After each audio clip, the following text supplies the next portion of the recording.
Estamos en vivo en este viernes 2 de mayo y arrancamos con esta portada. Algo que no queremos soltar. Y tiene que ver con gritar, odiar, ganar. ¿Por qué abrimos de esta manera y por qué esta es la portada que nos va a acompañar en el recorrido de nuestra apertura y buena parte de nuestro programa?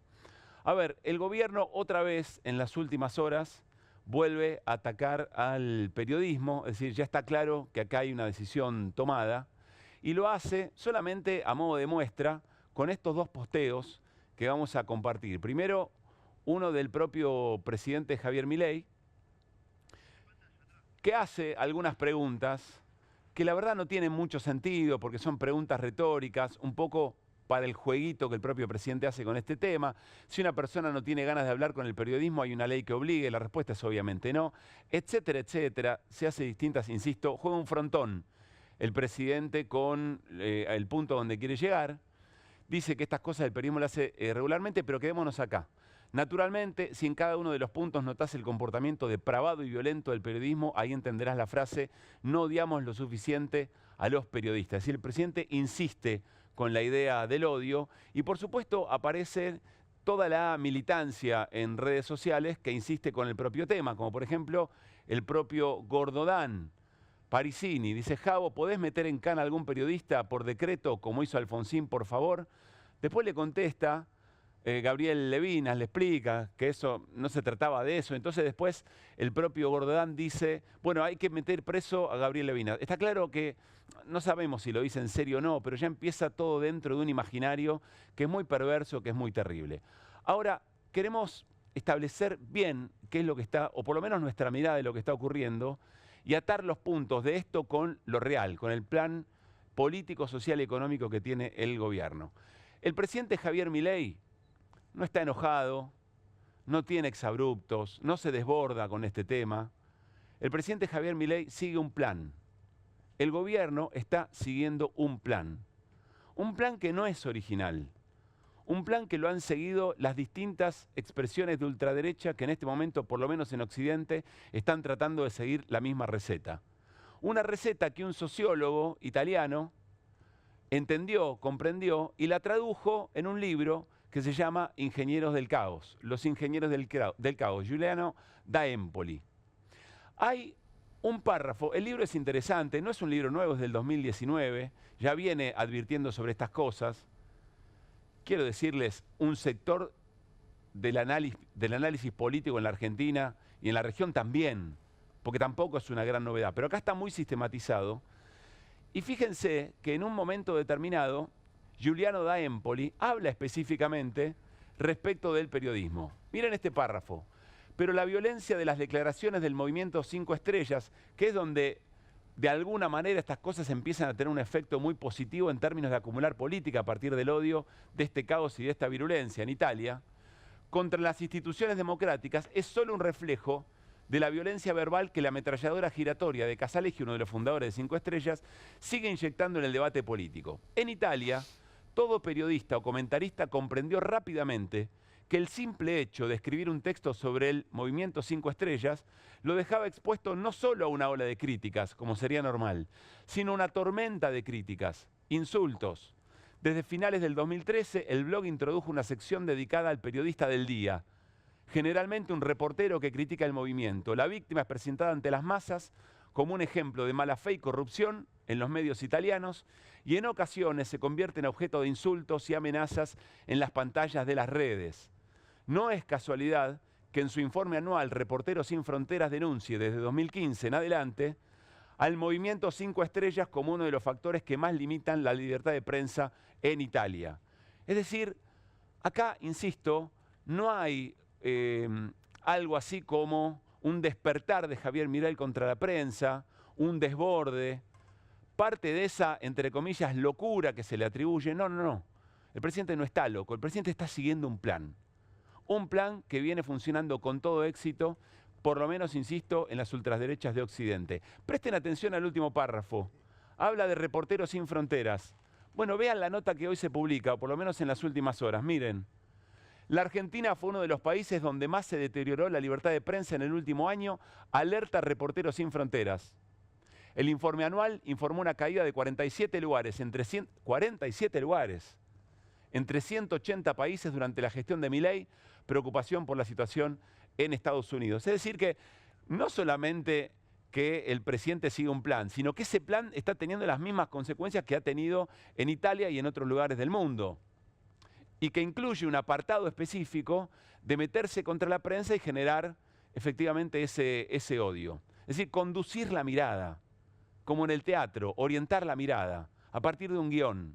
Es importante esto y ahora vamos a tratar de explicarles o darles nuestra hipótesis efectivamente de por qué. Volvamos a la frase del presidente, la frase de cabecera de estos días. La gente no odia lo suficiente a los periodistas. Bueno, en realidad, la parte importante, como venimos insistiendo en QR, no es un tema corporativo. La parte importante de esta frase es la siguiente. La gente no odia lo suficiente. Porque la clave es el odio.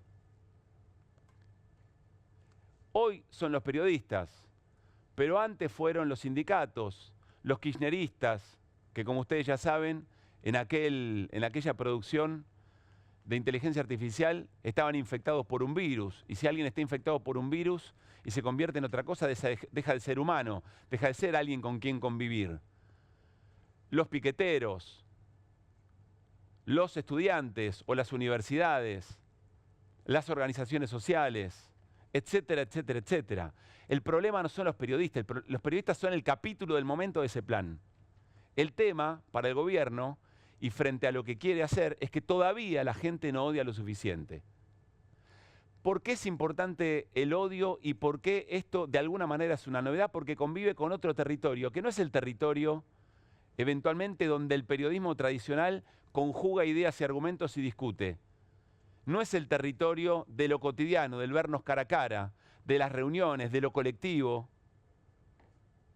de las reuniones sindicales, de las reuniones en los trabajos, de las reuniones en las escuelas, de las reuniones en los barrios, de amigos, en los clubes, no. El territorio para esto son las redes sociales, porque las redes sociales logran algo muy importante para la aplicación de los modelos de estos gobiernos, que es la fragmentación, la individualización, el mensaje dirigido específicamente a un grupo de personas sabiendo qué es lo que los activa. Es decir, las redes sociales permiten, entre otras cosas, llegar con un mensaje de odio muy efectivo. Y además tiene otra característica, que es el sesgo confirmatorio, que en las redes sociales todo el tiempo nos está incentivando, nos está estimulando algo que nosotros ya pensamos y creemos, pero cada vez va un grado más arriba. Y como de alguna manera es anónimo, se permite una enorme cantidad de insultos, un despliegue de violencia emocional muy fuerte, y todo eso termina acumulando política. Insisto, en una sociedad fragmentada, donde todos nos peleamos con todo, fratricida, es el mejor lugar donde todo esto puede tener éxito. Por eso hay un montón de otros textos, además de los ingenieros del caos, que son interesantes para leer en este tiempo. Por ejemplo, el individualismo tirano, de Eric Sadén. Por ejemplo, la generación ansiosa. Todos abordajes distintos de algo que nos empieza a pasar a partir de que los teléfonos inteligentes y las redes sociales o Internet empiezan a confluir y empiezan a crear otros ámbitos del debate político donde discutimos las cosas que no son comunes. Ahora, la pregunta de fondo, la pregunta que nos tenemos que hacer aquí y ahora, frente a esta frase, que es la clave, la gente no odia lo suficiente, es ¿la gente no odia lo suficiente para qué, presidente? Bueno, para la implementación de determinado tipo de políticas que se han intentado aplicar en otros tiempos, en otros gobiernos, pero que han encontrado a la resistencia colectiva como un frente que sobre el que no se pudo avanzar, por lo menos de la manera en que se lo está haciendo en este momento. Nada está escrito hacia el futuro. Seamos optimistas, todavía somos en función y en el compartir con los otros. Esto se está escribiendo en este momento, pero es importante entenderlo. Vamos a ir a algo muy concreto de estas horas. El colega Leandro, y pensemos esto, la gente no odia lo suficiente, ¿para qué? El colega Leandro Renú, en página 12, escribe esta nota. ¿Por qué el poder económico apoya los ataques verbales y simbólicos de Milei? El título es Los aplaudidores del caos y la confusión. Vean cómo todo va teniendo sentido respecto de cómo arrancamos la columna. Quiero ir a 2 párrafos puntuales, donde explica Leandro Renou, de alguna manera, por qué aquellos que les viene muy bien en términos económicos aplauden a este gobierno. Miren esto, Mauricio fue un cagón. Esto tenía que hacer. Dijo este diario alguien de la Unión Industrial Argentina, de los alineados al modelo.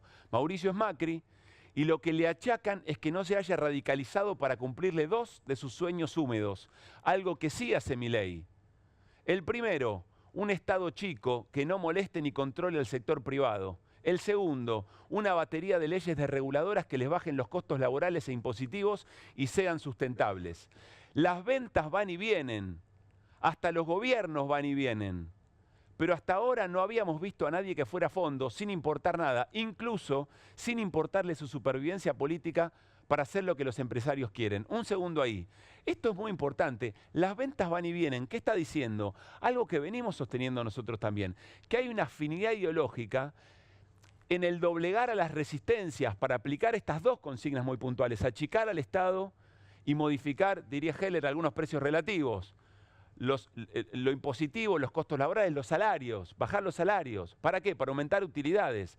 No importa si ahora se vende menos, porque lo que estamos logrando es tan de fondo, es tan parte de la batalla cultural, que eventualmente piénsenlo así, es una inversión a futuro.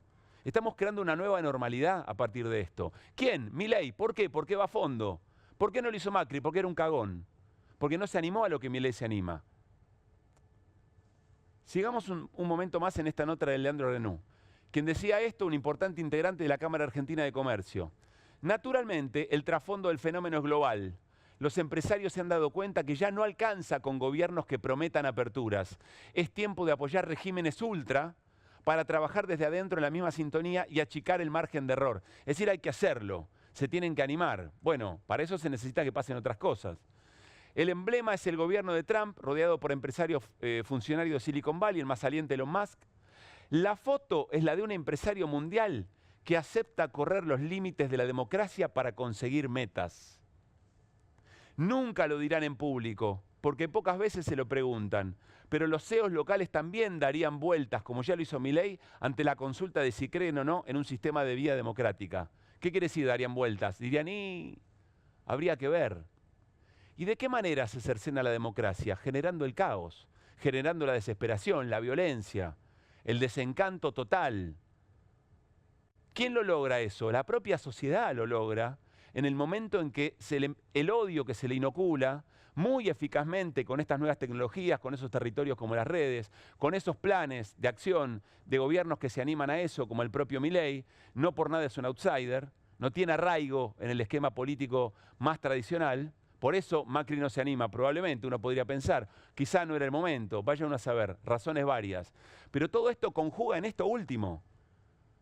La democracia es la que le pone límites a los empresarios en su desesperación por aumentar las utilidades y en esa desesperación por aumentar las utilidades romper las barreras de las resistencias. Volvamos a una idea vieja que emparenta a las 4M, a Martínez de Oz, a Menem, a Macri y a Milei.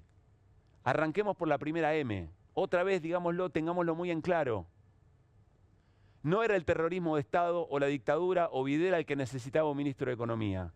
Era ese régimen económico, esa élite económica la que necesitaba el terrorismo de Estado. Pero las sociedades reaccionaron. Reaccionaron con lo que mejor saben hacer, con lo colectivo, con superar el miedo. Bueno, después empezaron a emplearse otros métodos. Durante el gobierno de Menem, durante el gobierno de Mauricio Macri. Parece que el más efectivo es este. El de Milei no, el de la derecha o la ultraderecha mundial, apoyado por estos empresarios. El Instituto de Pensamiento y Políticas Públicas saca en las últimas horas algunos datos que son muy importantes y que nos muestran cómo esto está efectivamente empezando a funcionar. Si va a ser decisivo y si la Argentina queda así y si esta es la nueva normalidad, está por verse. Insisto, seamos optimistas. Miren estos 3 datos nada más. Crece la precarización del salario crece la precarización del salario a la factura, es decir, trabajadores formales contratados respecto de los monotributistas. Más allá de los datos, miren esta línea. La línea naranja, trabajadores independientes de monotributo. Y miren la línea azul, empleado asalariado en el sector privado. Es muy claro, ¿no?, lo que viene ocurriendo. El punto de partida es enero del 2022. Vamos a la próxima. Todos y todas pierden poder de compra, aunque algunos y algunas más. Me quiero detener en estos datos. De cada 100.000 pesos que ganaban en 2017, los asalariados registrados del sector privado hoy ganan 81.000 pesos. Los asalariados del sector público ganan 67.000. Los asalariados informales ganan 66.000. Entre los trabajadores estatales, 1/3 de la pérdida salarial se dio durante la presidencia de Milei. Y miren, el salario mínimo vale la mitad de lo que valía en 2017. El 50% de esa pérdida en el gobierno de la Libertad Avanza. Acá hay una clave importantísima. Acá hay un sector de la élite económica que tilda con verde, conseguido. Porque este es parte del objetivo. Ahora, lograr esta brutalidad, estos márgenes de deterioro de los salarios, no es sencillo. Lo que hay que lograr es bajar las resistencias a eso. Y ahí volvemos al comienzo de la charla. Pero miren este último dato del Instituto de Pensamiento y Políticas Públicas que estamos revisando. Pluriempleados, el rebusque ante la pérdida de ingresos. Es decir, cuánta gente ya tiene trabajo, pero está buscando más porque no le alcanza. Lo que está pasando ahora es que no le alcanza el tiempo a la gente para tratar de buscar una changa. Miren el último dato. En el último año, además, aumentó la cantidad de horas trabajadas. En el grupo de los y las pluriempleados, el tiempo dedicado al trabajo en el cuarto trimestre del 2024 llegó a un pico de 16,8 horas diarias, casi 17 horas. Estamos todavía en el clima del 1 de mayo, del Día de las y los Trabajadores, que recuerda a los mártires de Chicago. ¿Saben cuál era el reclamo de los mártires de Chicago? La reducción de la jornada laboral. ¿Saben cuántas horas trabajaban por ese entonces? 14, 16. Es impactante el dato, ¿no? Porque estamos efectivamente en esos números de cantidad de horas trabajadas en el pluriempleo respecto de lo que significaban las luchas de los y las trabajadores, el emblema de esa lucha, que son los trabajadores de las fábricas de Chicago, los mártires de Chicago, en un reclamo en el que parecemos haber retrocedido muy rápidamente, demasiado. Entonces, volvamos al principio. Esto, gritar, odiar, ganar, no es un presidente que está loco, no es un presidente desbordado, es un presidente que sigue un plan y que no es original. Está en nosotros darnos cuenta y empezar a pensar las estrategias más eficaces para recuperar el tejido social, para recuperar el contacto cara a cara, para tratar de salir del individualismo y empezar a darnos cuenta que efectivamente lo colectivo implica mucho más que todo aquello que se dice muy sencillamente o lo que aparece en la boca del presidente. Es otra cosa. Es una manera de resistir que durante mucho tiempo en cada una de las M's de estos gobiernos se ha querido tirar abajo. Tampoco podrán esta vez, pero hay que poner manos a la obra. Arrancamos QR con las voces del día.